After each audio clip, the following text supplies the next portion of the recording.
Escatologia é o estudo das últimas coisas. Últimas coisas do quê? Se vocês abrirem a Bíblia de vocês, vocês vão encontrar o primeiro livro chamado Gênesis. Gênesis quer dizer as primeiras coisas.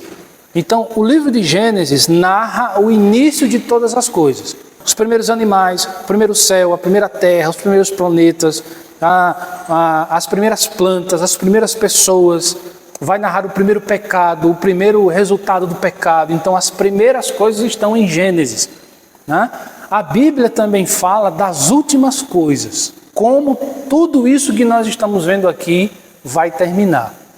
Só que tem uma coisa, a Bíblia não dá detalhes. Então, tem algumas coisas que realmente é difícil nós compreendermos. E a ideia de nós estudarmos escatologia não é dizer o que a Bíblia não diz, é apresentar tudo o que a Bíblia diz e o que ela não diz a respeito das últimas coisas, tá bom? Dentro de escatologia, nós temos várias linhas de raciocínio. Tem gente que diz que a igreja não participará da grande tribulação. Já tem outra linha que vai dizer que a igreja participará. Como é que nós vamos arrumar toda essa complexidade e entender da melhor forma esse tema? Essa é a proposta e a importância de nós estudarmos sobre as últimas coisas. Diante disso, eu quero começar apresentando para vocês o seguinte. Nós vamos falar aqui de 4 linhas de raciocínio escatológica. 4 linhas, na verdade são 3, mas uma delas tem 2 sentidos. Então, no total vai ficar 4 linhas. E nós vamos falar as principais informações. Se nós pararmos para discutir detalhes, o assunto não vai terminar hoje, tá certo? Então a gente vai falar sobre 4 dessas linhas e depois nós vamos concluir explicando qual é a visão escatológica batista. Como é que nós batistas nos identificamos com a doutrina das últimas coisas. Nós vamos falar sobre essa primeira linha de raciocínio que chama-se pré-milenismo. A palavra milenismo tem a ver com milênio, ou seja, 1000 anos. Então ela é fundamentada nessa doutrina, informação que a Bíblia nos traz que haverá um período de 1000 anos. Então dentro desse período de 1000 anos, nós temos algumas vertentes, algumas linhas de raciocínio e uma delas é pré-milenismo. Então a ideia que nós temos é que é algo antes do milênio. Então vamos entender um pouco mais sobre isso. Na ideia do pré-milenismo, Cristo voltará e reinará antes desse período de 1000 anos. Os mortos em Cristo reinarão com ele. Então vamos montando aqui as peças. Satanás será preso e este milênio, segundo o pré-milenismo, será literal, ou seja, são 1000 anos realmente. Eu tenho 40 anos de vida, nós estamos falando de 40 anos literais. Ali também, tá certo? Lembrem o seguinte, nós estamos falando de uma linha de raciocínio escatológico. Eu não estou passando para os irmãos o que eu creio. Nós vamos falar disso no final. Bom, ainda pensando sobre pré-milenismo, como é que o pré-milenismo explica quando estes 1000 anos terminarem? Eles vão dizer o seguinte: Satanás estava preso, ele será solto, ele vai se rebelar contra a igreja, e aí Cristo o vencerá. Então nós estamos aqui trazendo as principais informações de uma maneira simples, objetiva, para que os irmãos entendam. Cada um desses pontos que a gente viu até aqui, obviamente eles vão usar algum texto bíblico para tentar fundamentar aquilo que eles estão dizendo. Então, mais ou menos isso. Vamos lá. Cristo então presidirá o juízo final. Então, após ele vencer Satanás, ele agora vai iniciar o julgamento final, o juízo final, e cada um vai para o seu devido lugar. Então, quais são os lugares? Os eleitos vão para o céu, os ímpios vão para o inferno. Simples. Só que tem uma coisa: como é que o pré-milenismo ele se relaciona com a grande tribulação. Eu lembro que nós falamos sobre isso da última vez que nós tivemos aqui uma aula sobre Mateus 24. Né? Nós falamos sobre a questão da grande tribulação. O pré-milenista, ele vai dizer o quê? A igreja passa pela grande tribulação? A igreja não passa? A igreja será arrebatada no meio da grande tribulação? Como é que eles vão entender? Aqui começam os problemas desta primeira linha de raciocínio. Dentro do pré-milenismo, existirão pessoas que acreditarão que a igreja não passará pela grande tribulação. Existirão pessoas que acreditarão que a igreja passará pela grande tribulação, mas antes dela terminar, Cristo virá e a levará. E também existirão pessoas que acreditam que a igreja passará por toda a grande tribulação. Então aqui começam os problemas, porque a gente percebe que não há uma definição. Então peraí, nós somos pré-tribulacionistas, ou seja, antes da grande tribulação seremos arrebatados. Nós somos mesotribulacionistas, ou seja, no meio da grande tribulação nós seremos arrebatados. Ou nós somos pós-tribulacionistas, somente após a grande tribulação nós seremos arrebatados. Então, dentro dessa corrente chamada pré-milenismo, existirão essas três hipóteses. E isso não é bom, porque você não tem uma definição. E aí, qual é a mais correta, vamos dizer assim? Dentro do pré-milenismo, nós temos duas vertentes. A primeira chama-se pré-milenismo histórico ou clássico. Quando vocês escutam essa palavra, histórico ou clássico, vocês se lembram de algo antigo? Sim ou não? Porque é histórico, é clássico, certo? Então, o pré-milenismo histórico é uma vertente escatológica que nasce no segundo século depois de Cristo, lá nos anos 100, para vocês terem uma ideia, tá? Então, os pais da igreja foram os primeiros a acreditar que as últimas coisas seriam dessa forma, né? Era aceito pela maioria da igreja lá no segundo século. Olha que coisa interessante. Estamos falando do segundo século. A gente está no 21º século. Veja a distância, tá? O momento de perseguições que a igreja vivia fazia com que eles acreditassem que realmente o pré-milenismo, era a visão escatológica mais coerente. Aqui eu quero chamar a atenção para vocês o seguinte: toda vez que nós falarmos sobre escatologia, sobre as últimas coisas, nós precisamos considerar o seguinte: quando esses raciocínios teológicos surgiram, a gente deve levar em consideração a época em que surgem esses pensamentos. Então, naquela época, segundo século depois de Cristo, a igreja estava sendo perseguida. Então, por causa da perseguição, a igreja entendia o quê? Que ela estava vivendo a grande tribulação. Vocês perceberam?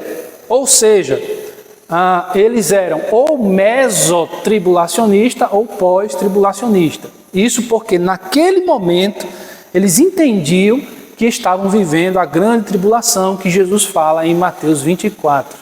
No século seguinte, o século terceiro, essa visão pré-milenista histórica, ela começa a enfraquecer. Por quê? Porque essa perseguição ela vai acabando. E aí eles param e pensam, espera aí, então acho que não faz muito sentido isso que nós estamos crendo.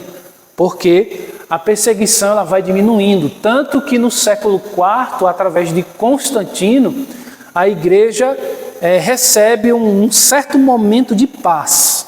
Então ela goza de uma certa paz e ela acredita que o pré-milenismo não faz muito sentido.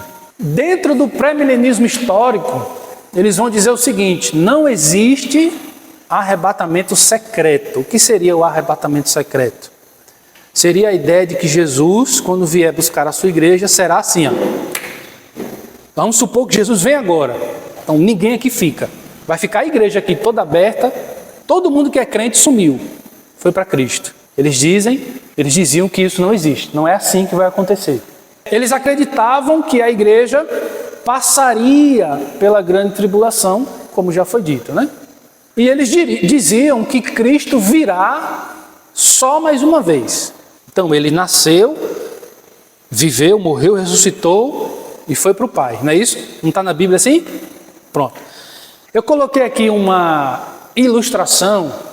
O pré-milenismo histórico seria mais ou menos o seguinte: onde tem ali uma cruz, é a morte e ressurreição de Cristo. Após a ressurreição de Cristo, inicia-se o que nós chamamos de Era da Igreja, a época da Igreja. Lembrando, eu estou falando do pré-milenismo histórico. Nesse período da Era da Igreja, você vai perceber ali embaixo que o pecado no mundo ele aumenta. Então a ideia é que após a ressurreição de Cristo, na Era da Igreja, que seria a era que nós estamos vivendo, o pecado ele vai aumentando no mundo, certo? Depois da Era da Igreja, você está vendo ali uma setinha para baixo, seria a volta de Jesus Cristo, quando ele vem, ressuscita os que morreram em Cristo e ele reina durante 1000 anos. Vocês estão vendo ali uma coroa, não sei se vocês estão enxergando. Nesse período de 1000 anos em que Cristo está reinando, ali embaixo vocês estão vendo que Satanás está preso. Se Satanás está preso, então esses 1000 anos são 1000 anos de paz. Bom, após este milênio, Satanás é solto e ele inicia uma rebelião contra o povo de Deus. Essa rebelião contra o povo de Deus acontece no momento em que Jesus vem, não é vindo do céu, ele vem diante de Satanás e o vence. E Satanás agora é lançado no lago de fogo e enxofre ali eternamente. Após isso, inicia-se o julgamento final. Então aqueles que morreram sem Cristo, agora são ressuscitados. Os que morreram em Cristo já estão ressuscitados. Lembrem-se disso, antes do milênio, segundo o pré-milenismo histórico. Agora, os ímpios são ressuscitados para serem julgados. E após o julgamento, você vê ali o portão, a última figura, inicia-se então a eternidade. Então, basicamente, o pré-milenismo histórico seria essa sequência aí. Claro, aí nós podemos citar vários versículos que eles utilizam para fundamentar cada uma dessas informações, mas se nós formos falar de todas as referências, essa aula não vai ser possível, a gente vai ter que marcar até terça-feira de noite. Bom, basicamente o pré-milenismo histórico é isso aí. Nisso vem uma outra vertente ainda no pré-milenismo. E aí nós chamamos agora de pré-milenismo dispensacionalista, ou simplesmente dispensacionalismo. Essa corrente de interpretação ela é nova. Ela surgiu no século passado, século XX, através de um teólogo chamado John Darby. Ele era sacerdote anglicano. Vamos lembrar o seguinte: quando nós falamos que os batistas saíram da igreja anglicana, nós estamos falando do século XVII. Aqui nós estamos falando do século XX. Então veja que há uma diferença muito grande. E ali um sacerdote anglicano chamado John Darby, ele entendeu que o pré-milenismo histórico tinha alguns equívocos.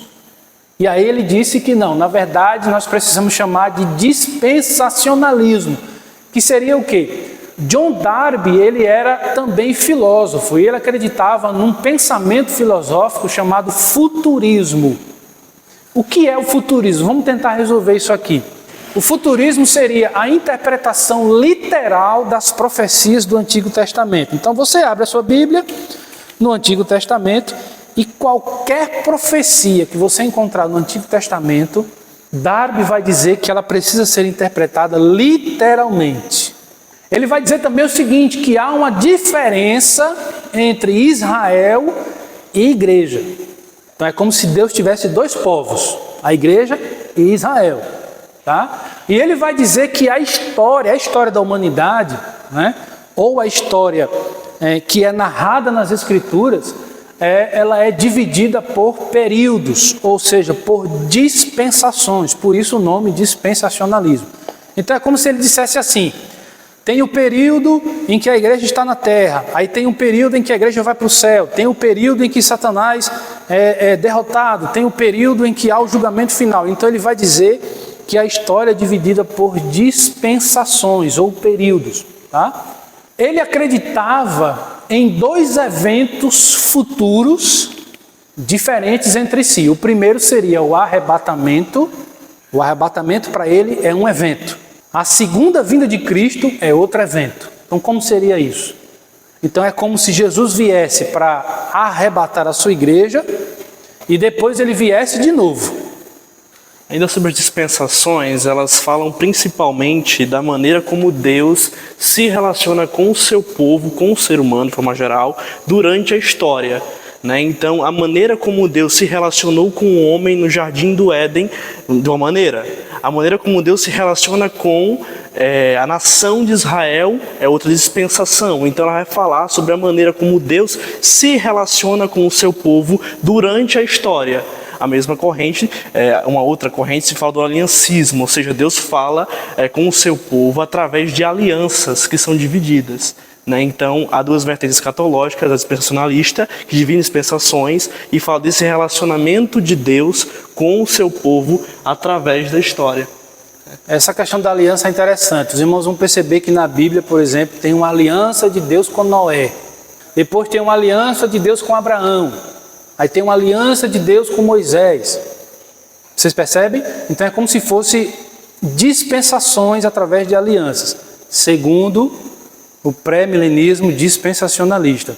Aí é o seguinte: para Darby, dispensacionalismo, a igreja não é, Israel não é a igreja. Então são duas coisas diferentes, tá? Nisso, as profecias que foram ditas a Israel, elas ainda precisam se cumprir. Então toda profecia que você lê no Antigo Testamento, segundo esse pensamento, elas ainda precisam se cumprir. Esse dispensacionalismo, ele é pré-tribulacionista, ou seja, eles acreditam que a igreja não participará da grande tribulação. Pré-tribulacionista, antes da grande tribulação a igreja já estará com Cristo. É o raciocínio deles. Só que é o seguinte, queridos, o problema do pré-milenismo dispensacionalista começa aqui. O que foi que nós falamos no início dessa linha de raciocínio? Que o dispensacionalismo foi inaugurado, esse conceito, no século passado, século XX. Quando nós falamos, queridos, de história, um século é pouco. Por exemplo, você chega na PIB Maceió, ela tem 139 anos. Historicamente, é pouco, porque é um século só de existência. Mas se você for contar o tempo dos batistas no mundo, aí são 400 anos. Você percebe que o espaço agora é bem maior. Então, quando a gente fala de história, a gente precisa ter uma noção de que quando um conceito ele surge no século passado, então ele é relativamente recente. E isso é um problema. Por quê? Porque conceitos históricos, eles precisam ter tradição, eles precisam ter justamente uma história. Tem que ser algo que foi iniciado há vários séculos e que de lá para cá tenha sido trabalhado, confirmado, melhorado, para que hoje a gente olhe para esse conceito e tenha-o como algo seguro. Nesse ponto, o pré-milenismo histórico, ele ganha porque ele é histórico. Não estamos dizendo que um está certo e o outro está errado. Estamos dizendo que, pelo fato do pré-milenismo dispensacionalista ter sido criado no século passado, ele sofre disso aqui, muitas vertentes e muitas atualizações. Então hoje nós estamos dizendo que o dispensacionalismo tem essas características. Pode ser que amanhã isso aqui mude. Ou seja, não é um conceito confiável. É como se nós chegássemos aqui e disséssemos que na Trindade nós não temos 3 deuses. Nós temos 3 pessoas. O Pai, o Filho e o Espírito.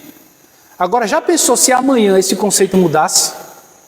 Qual seria o crédito da Bíblia? Nenhum. Mas como a Bíblia não é assim, ela é infalível, então a gente sabe que serão sempre 3 pessoas em um Deus. Vocês estão entendendo? Isso é importante destacar porque algumas pessoas que acabam caindo num preciosismo. O que é isso? É você vincular algo do passado e dizer que ele necessariamente é algo bom. Só que não é isso que o pastor está ponderando. O ponto de se ter uma tradição e de ser antigo é que você dá um tempo de um amadurecimento daquele pensamento. Estudos são desenvolvidos conforme o tempo, questionamentos são levantados, e isso amadurece. E essas visões vão sendo consolidadas conforme o tempo, né? Então, se você tem uma visão muito recente, talvez não tenha esse tempo, e justamente surgiram outras vertentes, muitas atualizações, ou seja, aquele plano original não era tão sustentável assim, e foram aparecendo vertentes diferentes. Né? Então, cabe até comentar isso, pastor. Exatamente. E a gente vai ver no final do nosso estudo o porquê é importante nós compreendermos isso que estamos discutindo aqui. Se fosse o único ponto a ser discutido, o pré-milenismo histórico ganharia, por ser histórico. Mas não é esse, não é o único ponto, certo? Outra coisa, nós estamos aqui falando de 2 áreas da ciência: história da igreja e história da teologia. Então, quando nós falamos de história da igreja e história da teologia, quando a gente vai estudar, por exemplo, sobre a ceia do Senhor, a gente vai descobrir que durante séculos de discussões, a igreja já entendeu e já ensinou, séculos atrás, que o pão que a gente come na ceia não é o corpo de Cristo. E que o pão não se transforma no corpo de Cristo no momento da ceia. Mas, o que é que a igreja ensina? Que o pão representa o corpo de Cristo. E claro, todos esses conceitos de acordo com a Bíblia. Então, o que nós queremos dizer é isso, é que aquilo que já foi estabelecido na história, biblicamente, é o que vale, certo? O que não é o caso do dispensacionalismo, porque por ele ter surgido no século passado, do século passado para cá, já mudou muito o conceito. Então não há crédito nenhum, isso não tem credibilidade. Para o dispensacionalista, Cristo voltará mais 2 vezes. A primeira será secreta, o arrebatamento secreto, e a segunda, todo mundo o verá. Aí nós temos aqui agora uma ilustração do pré-milenismo dispensacionalista. Eu vou ler aqui para os irmãos entenderem um pouco melhor, tá? Por exemplo, lembrando, onde tem a cruz é a morte e ressurreição de Cristo. A partir da ressurreição de Cristo, que a gente chama de era da igreja, nós temos ali o pecado no mundo aumentando, conforme o pré-milenismo histórico. Só que aí nós temos alguns detalhes interessantes. Por exemplo, após essa era da igreja, nós teríamos ali a volta de Cristo nas nuvens. Ou seja, o arrebatamento que eles vão dizer que será secreto. Então, como eu falei, né? Se Jesus tivesse voltado antes do Samuel chegar, ele ia chegar e não ia ter ninguém aqui. Um exemplo. Mas graças a Deus não foi assim, né, Samuel? Então, o arrebatamento secreto seria isso. Então, quem é crente no mundo agora? Jesus voltou, puf, sumiu. Seria mais ou menos isso, né? Aí, a partir desse arrebatamento, inicia na terra a grande tribulação. Ou seja, a igreja não participa, porque ela subiu, segundo o dispensacionalismo, tá? Só que essa grande tribulação, que eles vão falar que são 7 anos, sendo 3 anos e meio de uma falsa paz, e depois os 3 anos e meio de tribulação, certo? Após esse período de grande tribulação, Cristo voltaria, né? Seria a segunda volta de Cristo. E aí, como a igreja está com ele, ele volta com a igreja, para quê? Para reinar durante 1000 anos, certo? E quando ele volta e inicia esse reino milenar, Satanás é preso. Se Satanás é preso, toda maldade não existe. Então, durante 1000 anos, existe uma paz verdadeira na terra. Segundo o dispensacionalismo, tá? Nisso, o que é que acontece? Terminou os 1000 anos, Satanás é solto e se rebela contra a igreja. E aí Cristo vence Satanás E inicia-se então o julgamento final. Os ímpios são ressuscitados, eles são julgados e agora inicia-se a eternidade. Os eleitos vão para o céu, os ímpios vão para o inferno, fim. Então, o dispensacionalismo seria mais ou menos isso, tá? O dispensacionalismo, queridos, deixa eu explicar uma coisa para vocês. É uma doutrina escatológica que foi muito difundida no mundo e principalmente no Brasil. Tá? Pelo tempo que eu tenho de crente, uma das vertentes escatológicas que eu mais ouvi na vida foi o dispensacionalismo. Então, para mim, até eu ter acesso ao estudo teológico, para mim, o mundo terminaria assim, dessa forma. Por quê? Aí é que vem a questão. A propagação do dispensacionalismo, no Brasil principalmente, aconteceu através dessa obra aí, ó, Bíblia de Estudo de Scofield. Alguém já ouviu falar? Ou alguém tem essa Bíblia? Essa Bíblia de Estudo de Scofield, ela foi traduzida para o português no Brasil em 1983 e as notas de estudo dela, não é o texto bíblico, as notas de estudo foram escritas por Cyrus Ingerson Scofield, por isso leva o seu nome, Bíblia de Estudo Scofield. Tá? Então ele era, obviamente, dispensacionalista e pré-milenarista, ou seja, a igreja reinaria com Cristo durante o milênio. Dito isso, queridos, essa Bíblia de Estudo Scofield, ela alimenta até hoje o pentecostalismo no Brasil, certo? Mas não é só o pentecostalismo. Muitas outras igrejas foram influenciadas por esta obra.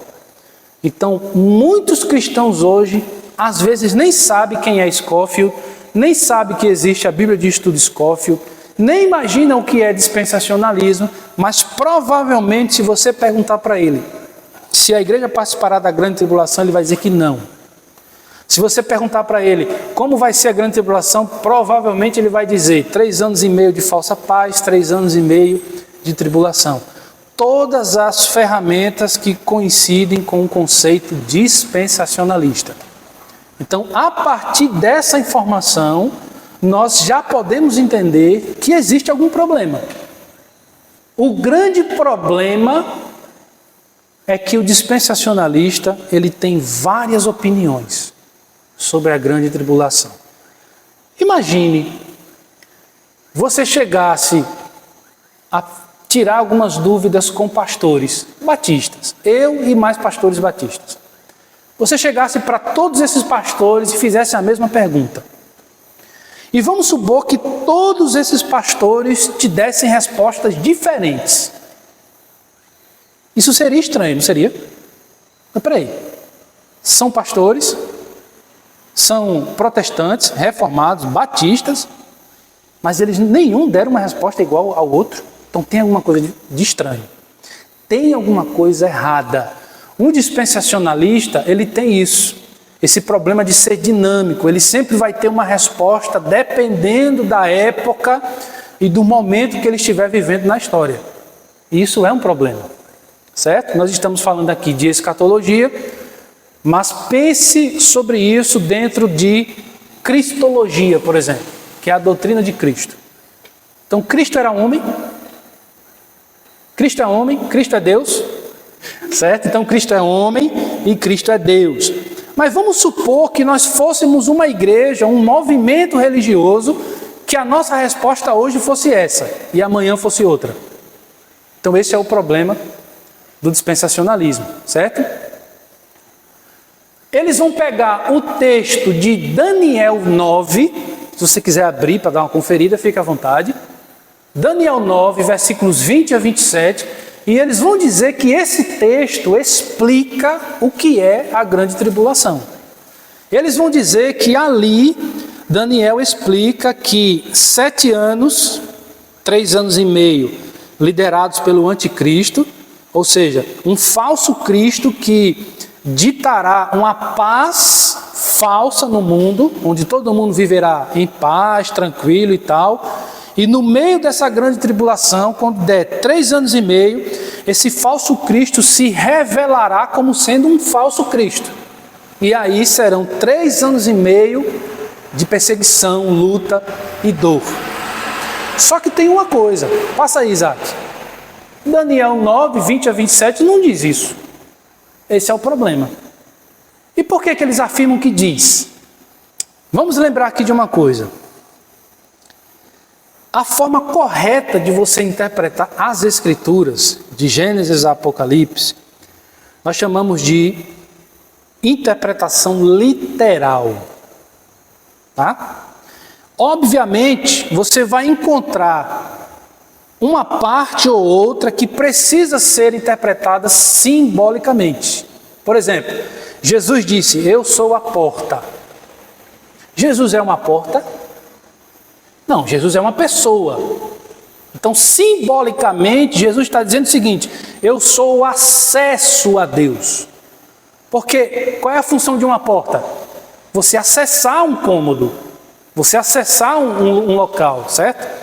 Então, periodicamente, a gente vai precisar entender a Bíblia simbolicamente, mas a Bíblia, de forma geral, precisa ser interpretada literalmente.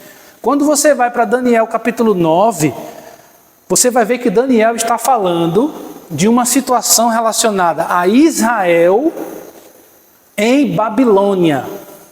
Ele não está falando de grande tribulação. A questão é que os dispensacionalistas, eles vão pegar esse texto e vão fazer contas, certo? Eles vão começar dizendo assim, são 400 e tantas semanas, que vai dar tantos meses, que vai dar tantos anos, e nesses anos nós vamos separar aqui 3 anos e meio, onde será uma falsa paz. Sobra 3 anos e meio, a gente vai contar aqui 1 mais 1, 2 mais 2, então eles vão começar a fazer um esquema, eles vão começar a fazer contas alegoricamente, simbolicamente, e vão chegar à ideia que eles querem, de dizer que a grande tribulação será assim, assim e assim. Só que o texto não diz isso. Então esse é o problema. Bom, diante do que nós estamos vendo da primeira linha de raciocínio chamada pré-milenismo, quais são as principais objeções? Vamos lá. A visão de João em Apocalipse. O livro de Apocalipse é o quê? É uma visão que Jesus deu a João. Certo? Aquela visão, o livro de Apocalipse indica um reinado no céu e não na terra.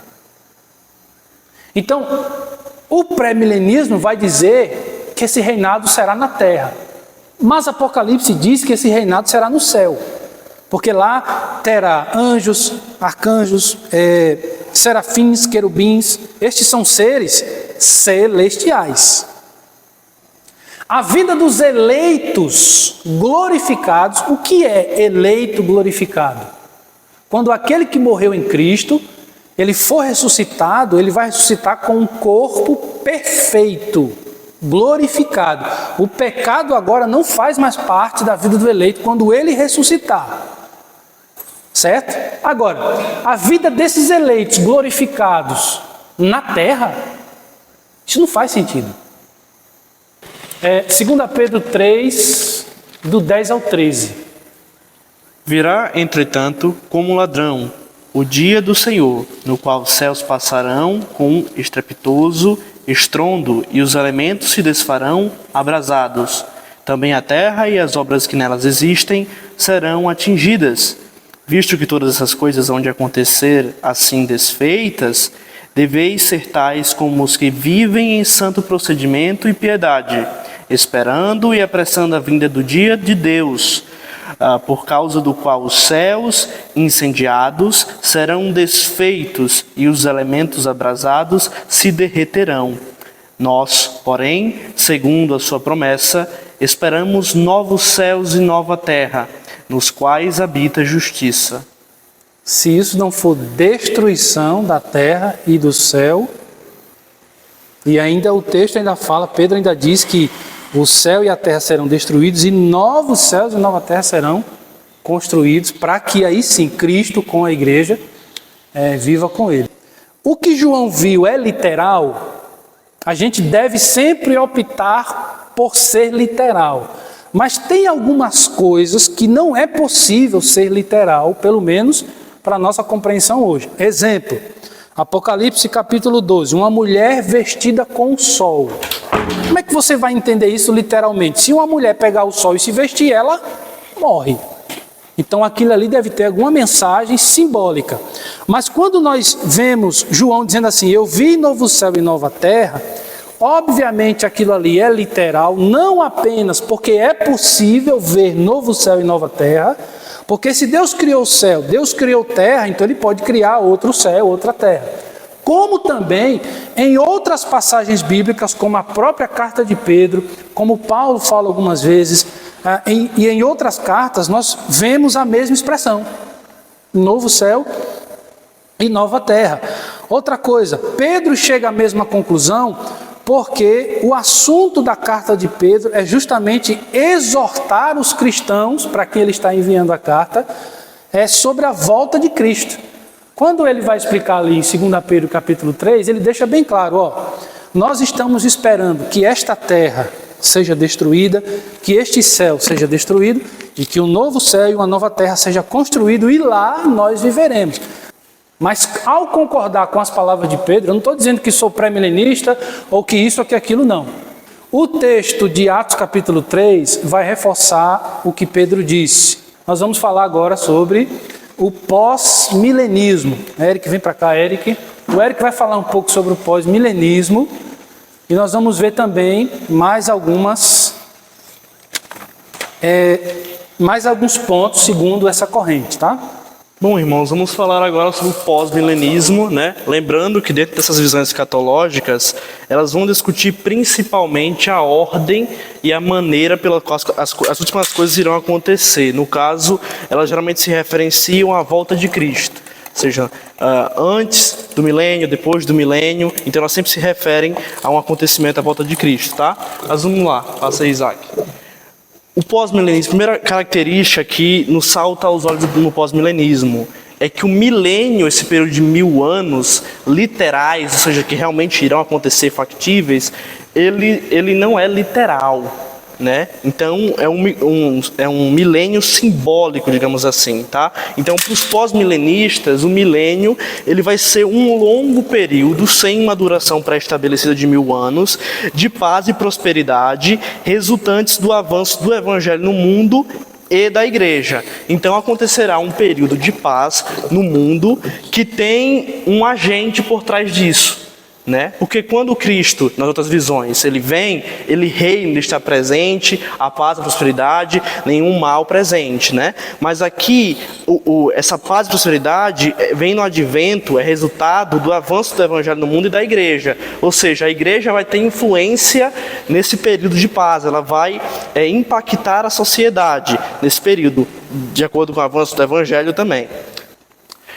Cristo morre, né, ressuscita e começa a reinar, né? Lembrando que esse milênio é um milênio simbólico, né? Então, em outras visões, Cristo está literalmente aqui na terra presente reinando, né? Aqui ele está do céu, né? O reino de Deus está sendo estabelecido, foi estabelecido, e ele está reinando nesse milênio.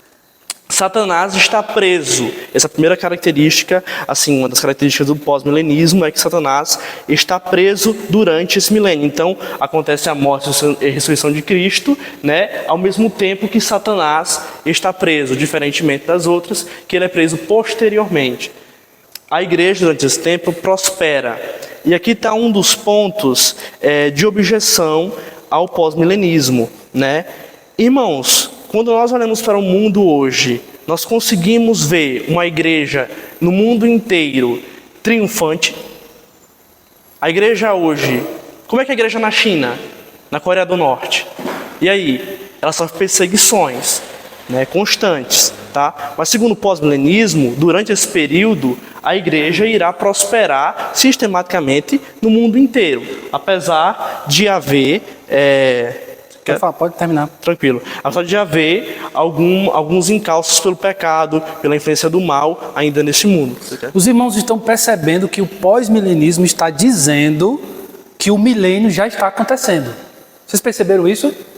Lembrando que não são 1000 anos. Aqui, esse milênio ele é simbólico. Então, o pós-milenista vai dizer que após a ressurreição de Cristo, o milênio já está acontecendo. E se o milênio já está acontecendo segundo essa visão, quer dizer que Satanás está preso. E se Satanás está preso, a igreja está vencendo. Os irmãos acham que isso é verdade? No pós-milenismo, o que eles estão dizendo é que nesse momento Satanás está preso. Pergunta, isso é verdade? Se Satanás está preso, então quer dizer que não tem no mundo pecado, não tem sofrimento, não tem tribulação. Vocês estão entendendo isso?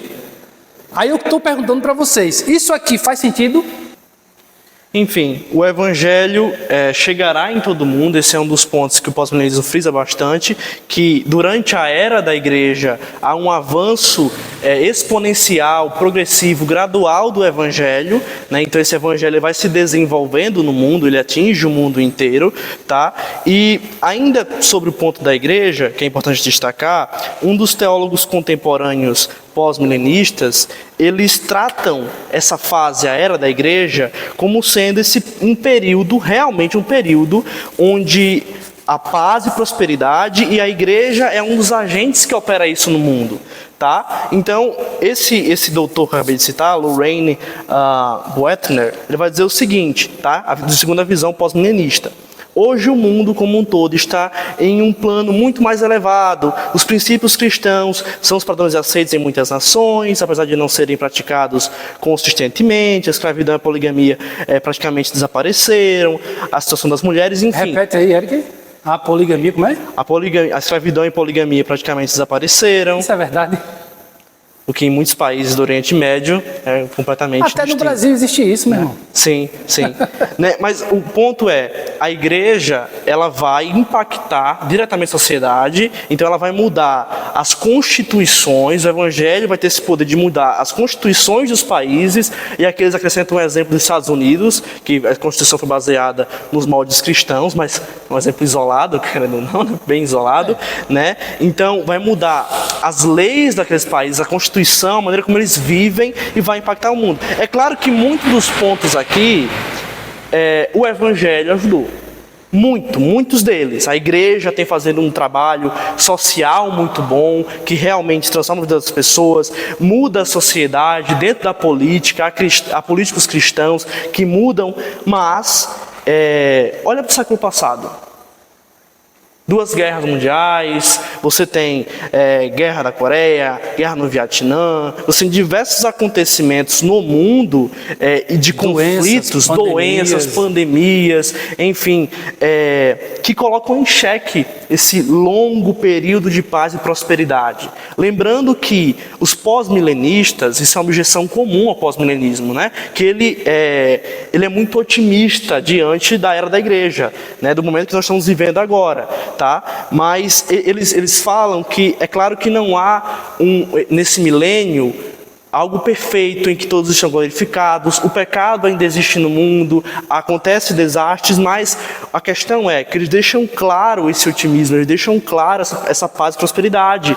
E quando a gente compara com os acontecimentos que acontecem durante a história, né, Satanás é solto, né, Satanás estava preso, né, amarrado, agora ele é solto. Satanás se rebela, acontece a rebelião de Satanás, e Cristo volta, né? No pós-milenismo, né, Cristo, então ele não voltará, né, digamos assim, 3 vezes como a gente viu no pré-milenismo dispensacionalista, tá? Ele volta, Cristo ressuscita justos e ímpios, né? Todos são julgados, acontece o julgamento, né, o juízo final, e surgem os novos céus e nova terra. Um ponto interessante, a despeito da escatologia em si, vocês percebem que geralmente as sequências de Cristo volta, ressuscita os justos e ímpios, todos são julgados, surge a nova terra, são pontos em que, dentre essas visões escatológicas, eles se coincidem, são pontos brandos, né? Todas as visões creem que Cristo voltará, todas elas creem, né, que todos serão julgados no juízo final, que vão surgir novos céus e nova terra, enfim, são pontos que todas elas coincidem. São pontos em comuns, tá? Que elas se coincidem. Então, geralmente tem essa estrutura, né, que se repete aí. E aí o gráfico do pós-milenismo, tá? Então, a cruz, mais uma vez, a morte e a ressurreição de Cristo, né? Então, se inicia-se uma era da igreja, que uma das características justamente é esse avanço progressivo do evangelho, um avanço gradual dele, né? Que você vê que vai rumando para um estopim, né? Para um topo ali, onde Cristo tem a influência de Cristo no meio, tá? Enquanto isso, Satanás está preso, né? Após esse período, acontece a rebelião, Satanás é solto, acontece a rebelião, Cristo volta, a ressurreição dos mortos, incluindo aqui a igreja, os justos e os ímpios, né? E juízo final, a eternidade. Tá? Eric, lembrando que no pós-milenismo, aquela era cristã que eles colocam ali, vocês vão perceber que tudo bem que o evangelho ele avança, e isso realmente acontece. Só que eles também vão dizer que, na mesma medida que o evangelho ele avança, a igreja também cresce. E eles esquecem de dizer que, na verdade, o pecado cresce. Porque esse é o grande equívoco do pós-milenismo. Porque ele esquece de colocar ali que o amor de muitos esfriará. Princípio das dores. Né? O princípio das dores. Mas eu estou dando spoiler, daqui a pouco eu vou ler o texto, tá? Então é interessante que a gente observe isso. A partir da rebelião para frente, tudo bem, uma ordenzinha aqui, outra ali, mas você percebe que ainda dá para você... tudo bem, mas a era da igreja é meio contraditório isso. Vai lá, Eric.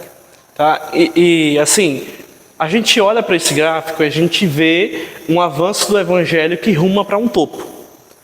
Eles não deixam claro, mas eles admitem que há percalços, há buracos, digamos assim. Então, a realidade é que esse gráfico seria marcado por alguns buracos. Aquele gráfico mais, sabe, nivelado e que cai, desce, sobe, cai, desce, sobe, mas que ruma para um topo, que segue em direção, tá? Porque há, ainda assim, desastres naturais, há guerra, enfim. E eles pedem para que você analise justamente que durante esse período você busque analisar o todo. Tá? Então, como é que eles defendem, os pós-milenistas defendem a objeção, né, de que o pecado avança, enfim, esse tipo de coisa?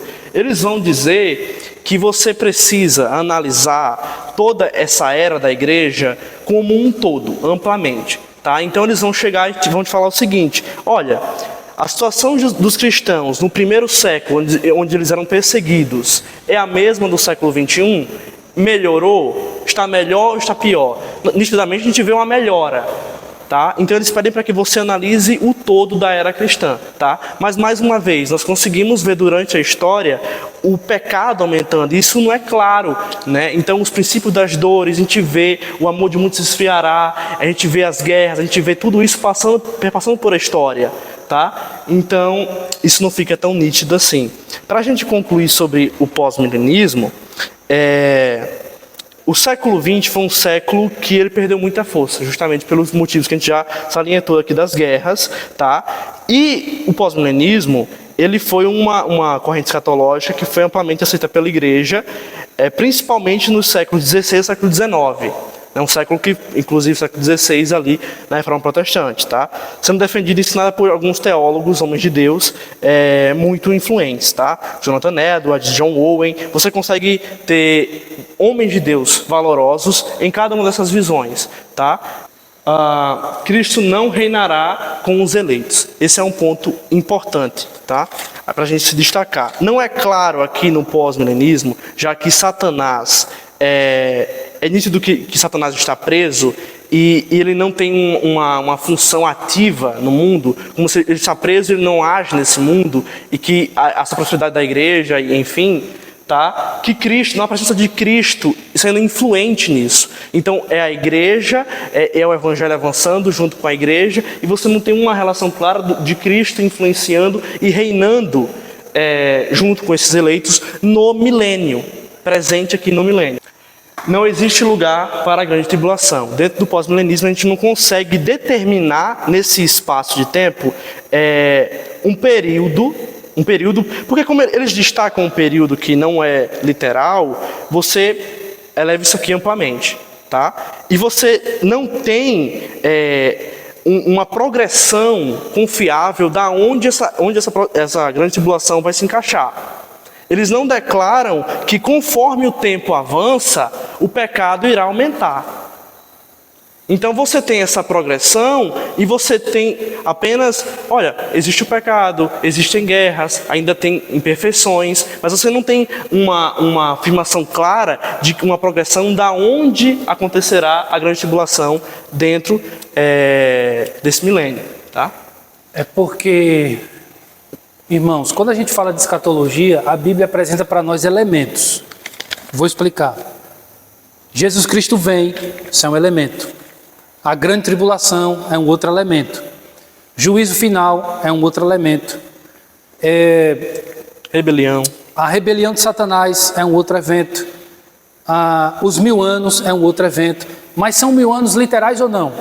Não vem ao caso. Esses 1000 anos são elementos que compõem a escatologia, certo? O que a gente precisa é organizar esses elementos. O que vai acontecer primeiro, o que vem depois. Quando a gente analisa o pós-milenismo, a gente percebe que faltam elementos. Eu não sei se vocês perceberam, mas no pós-milenismo não tem grande tribulação. Onde é que ela fica? Então isso é um ponto negativo. Onde é que fica, qual foi o outro elemento que a gente falou aqui? Cristo reinando com o seu povo. Então onde é que fica esse elemento? Não tem. Então a gente percebe que essa visão, ela por si só, ela é falha por isso. Porque ela não aloca todos os elementos escatológicos necessários. Então, se a grande tribulação, se a igreja vai participar da grande tribulação, isso é um outro momento. O que a gente precisa entender é que existe a grande tribulação. Vocês estão entendendo? Como ali a gente não vê, aí você fica, peraí, não faz sentido. Entenderam? E justamente, a rebelião, esse momento apóstata em que o diabo irá se rebelar, irá ser solto e se rebelar, ele acontece após o milênio. Ele não acontece durante o milênio. Durante o milênio, Satanás está preso. Então você realmente não consegue determinar no pós-milenismo aonde que está esse elemento durante a era da igreja. Então você tem essa dificuldade em achar esses elementos durante o período do milênio. Tá? As duas guerras, recentemente, contradizem o milênio de certa forma, porque se a igreja prospera, se há um avanço progressivo do evangelho, como que toda a Europa entra num colapso, numa guerra, o nazismo predomina, enfim... Isso gera questionamentos mediante esse otimismo na era da igreja. Tá? A ascensão da igreja antes da volta de Cristo não faz sentido. Tá? Acho que você quer comentar a respeito desse ponto? Eu vou ler aquele texto que está ali, 2 Timóteo 3, 1-7, e vou comentar sobre aquilo ali, certo? O pós-milenismo basicamente está dizendo o quê? Que o momento que a gente está vivendo agora, entre a ressurreição de Cristo até a volta, é um momento de paz. Porque ele não está reinando, segundo o pós-milenismo? Perceberam? Só que, 2 Timóteo capítulo 3, Paulo diz assim, saiba, porém, isto, nos últimos dias sobrevirão tempos difíceis.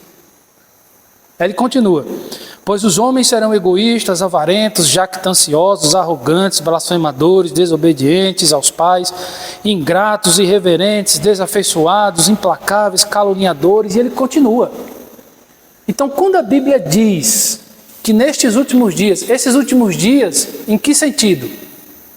A expressão últimos dias é simbólica, o texto não, mas a expressão é, nos últimos dias no sentido de, até Cristo vir, as coisas tendem a piorar.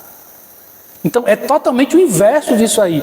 O grande problema que o Eric falou é que quando aconteceram as duas guerras, Primeira Guerra Mundial, Segunda Guerra Mundial, aí vem a gripe espanhola, a peste negra, veio o Covid-19, então a humanidade olha para aquilo ali e pensa, poxa, isso não faz sentido pós-milenismo.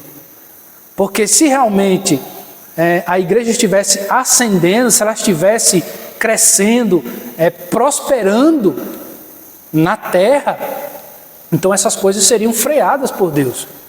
Mas é o contrário. Vocês perceberam? Então a Bíblia, facilmente a gente consegue, né? Objetar ou questionar o pós-milenismo, né?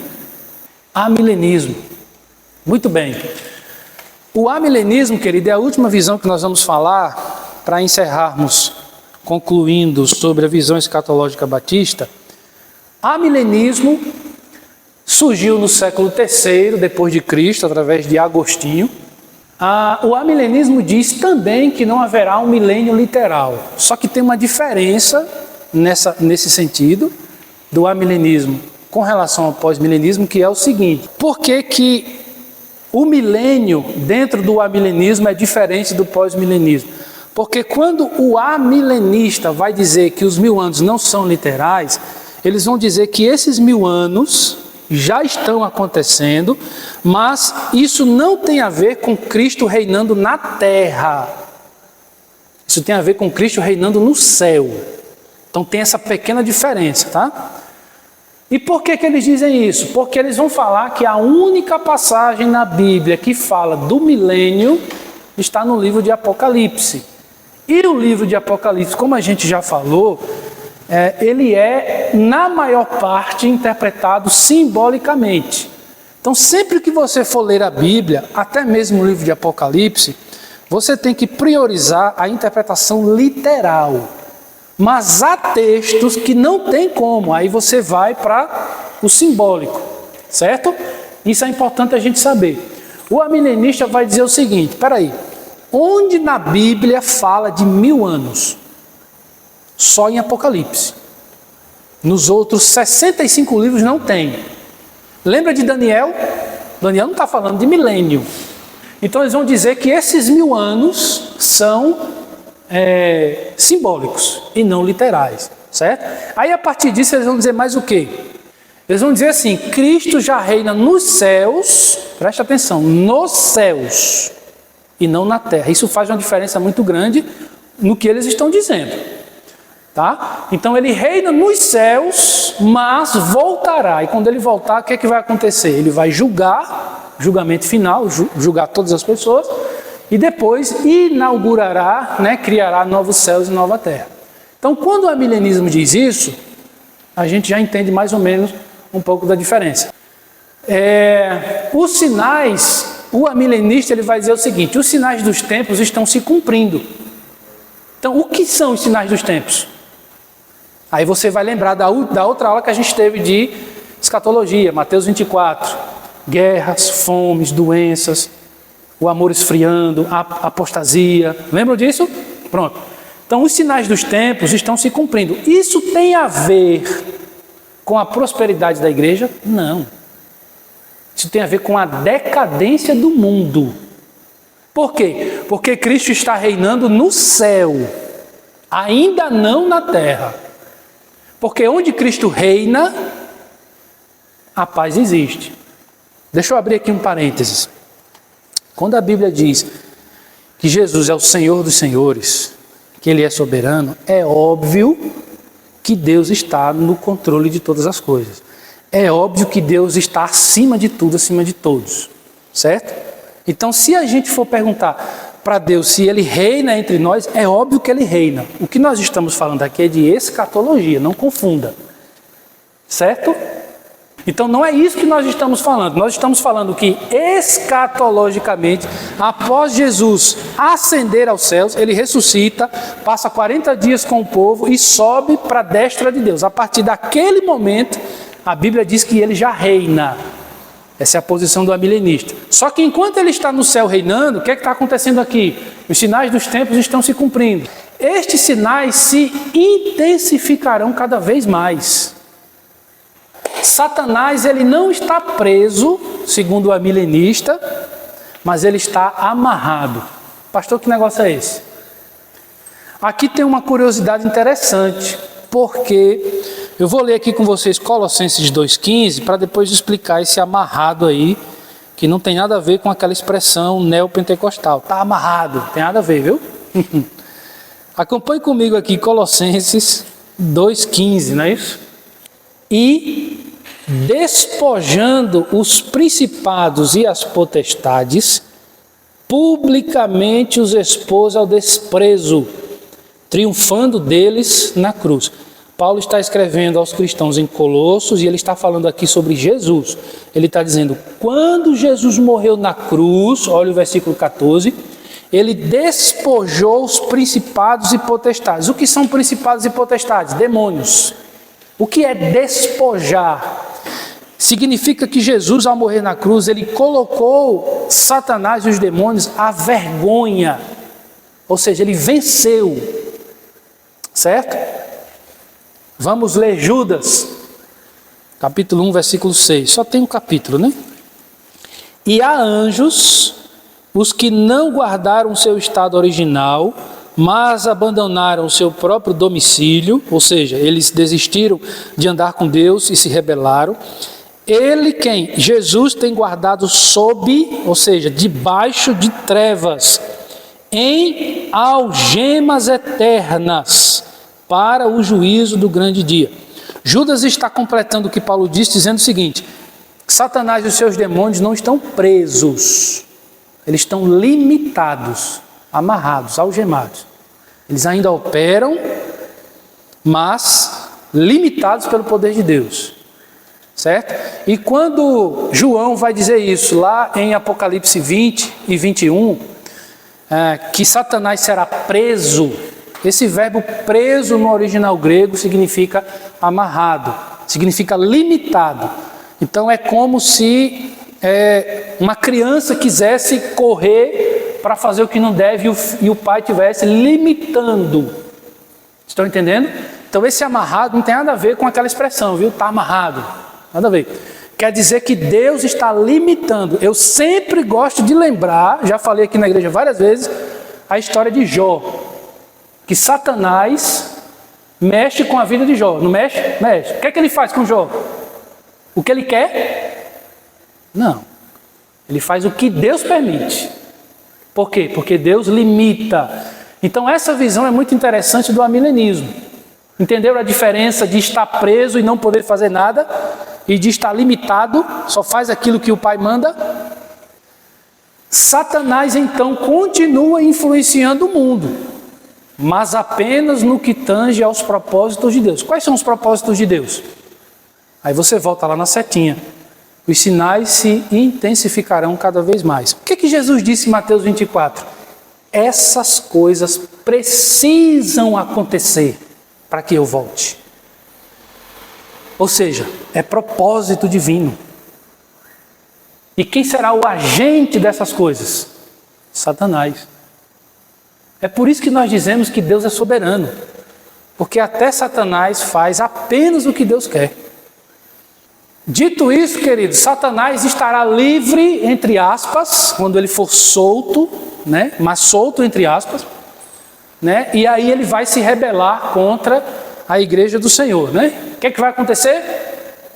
Cristo então voltará, a igreja será reunida, 1 Tessalonicenses 4, quem morreu em Cristo ressuscitará primeiro, os que estão vivos em Cristo se unirão com os que foram ressuscitados e juntos subirão para o Senhor. Depois disso, os ímpios serão reunidos para o julgamento final. E depois, novos céus e nova terra. Tem mais alguma coisa?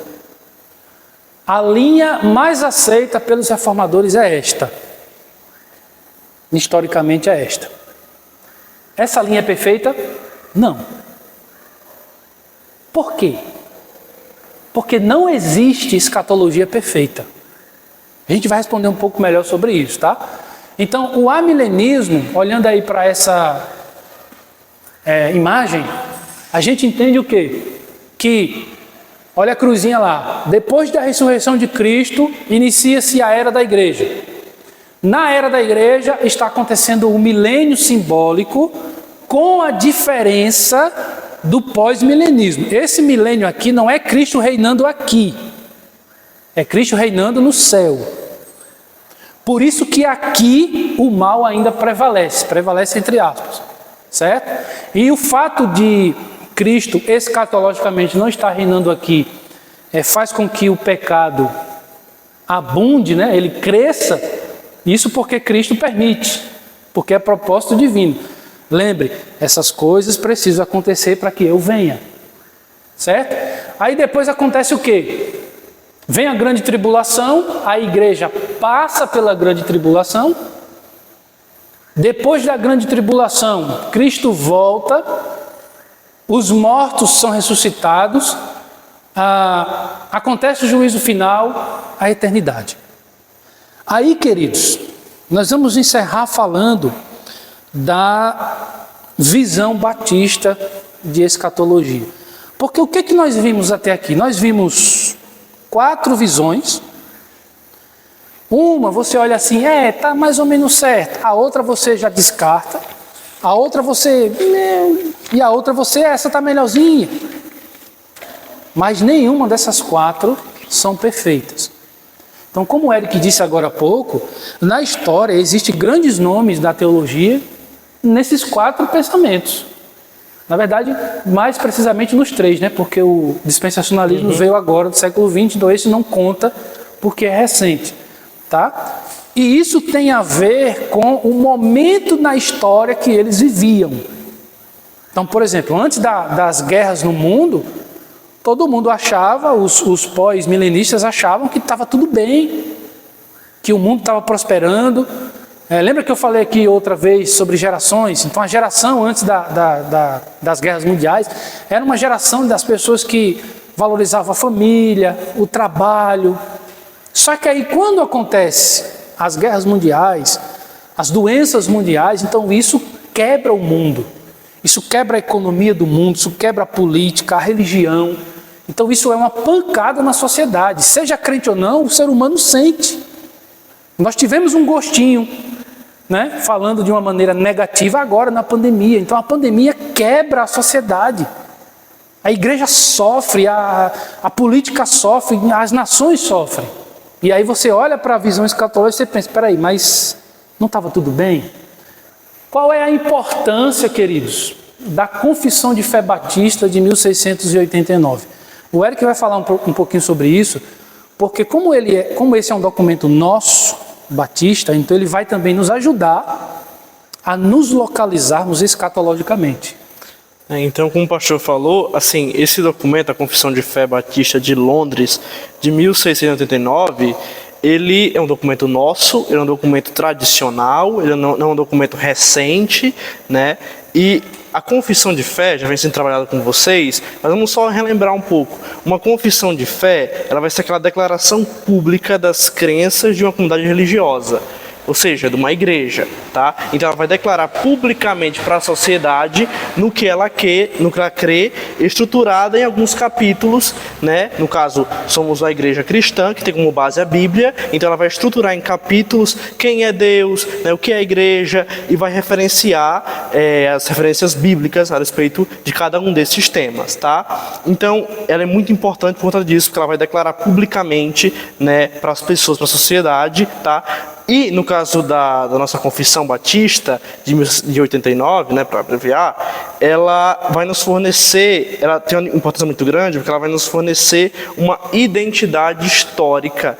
Então, nós temos mais de 400 anos de existência, nós já fomos experimentados com muitas épocas, tá? Então, como é que foi que a Igreja Batista vivenciou a Segunda Guerra, a Primeira Guerra? Então, nós somos experimentados, nós temos uma história muito grande, tá? Então, ela nos fornece quem foi o Batista durante esses séculos, quem foi ele, essa identidade histórica, esse peso histórico e tradicional que é muito grande.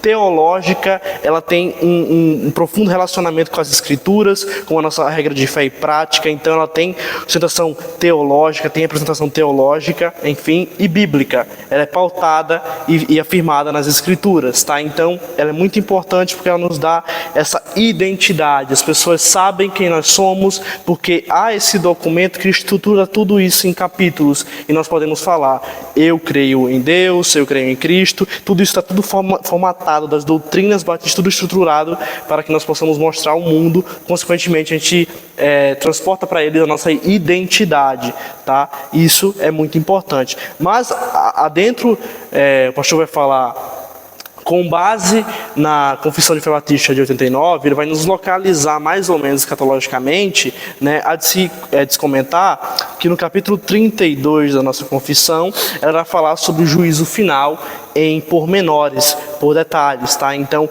durante toda a confissão, nós conseguimos ver a maneira como Deus se relaciona com o seu povo e como isso vai progredindo através da história, né? E rumando, sim, para as últimas coisas, como esse capítulo 32 menciona do juízo final, tá? Então, como a nossa Confissão de Fé Batista, ela organiza a nossa escatologia batista? Ela organiza da seguinte forma: ela vai dividir a questão do homem, do ser humano, em 5 estados. Então a confissão de fé, ela não vai dizer se é pré-milenista, pós-milenista e nem amilenista. E nós vamos entender o porquê. Ela vai falar que o homem passa por 5 estados. O primeiro estado é o que ela chama de estado de inocência, que é aquele estado que somente Adão e Eva viveram, que é o momento em que eles são criados até o momento da queda. Então, antes deles pecarem, aquele momento ali é o estado de inocência.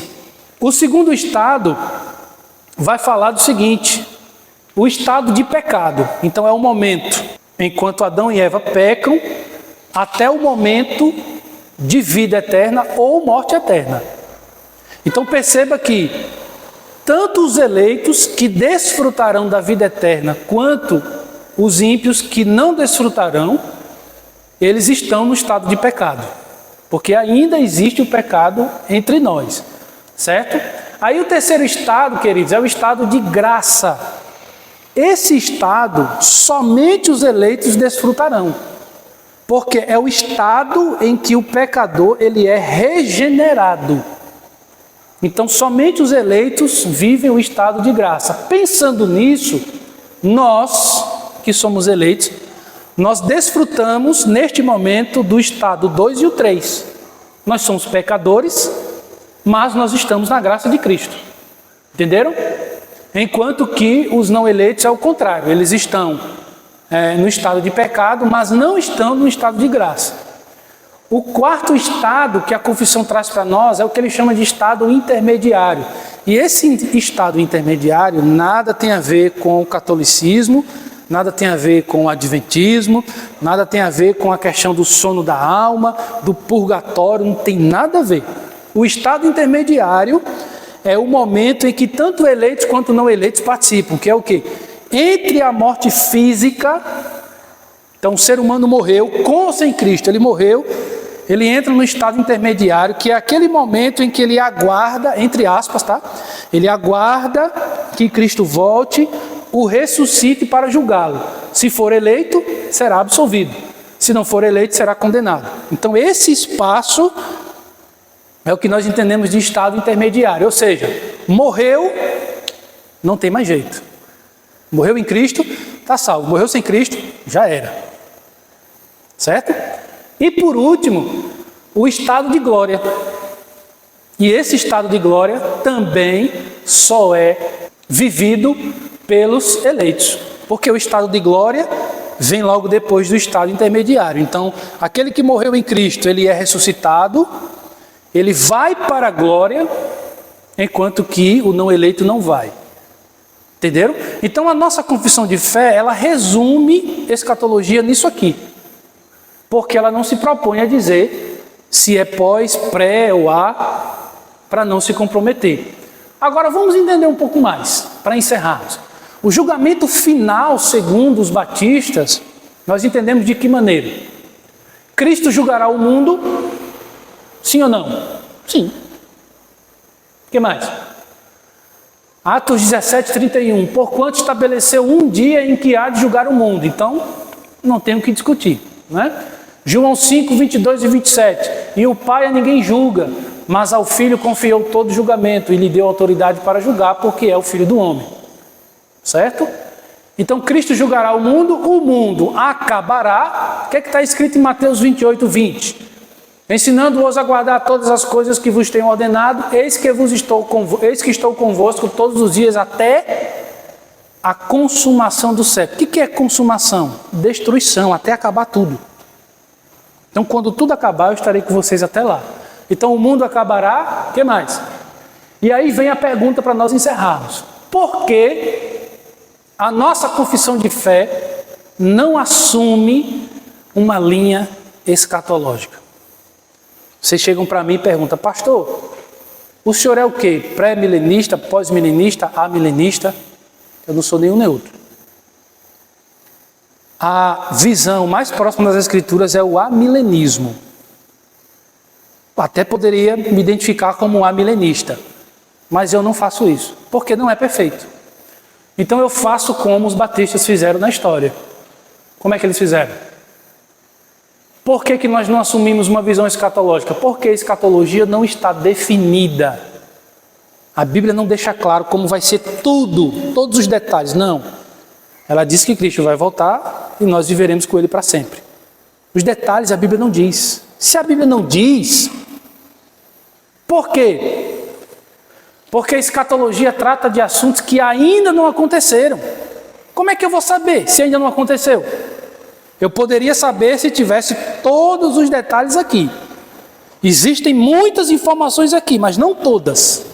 Por que Deus não colocou aqui? Não sei, Ele não quis. Então como é que eu vou saber uma coisa que não aconteceu? E por último, porque os batistas silenciam quando a Bíblia silencia.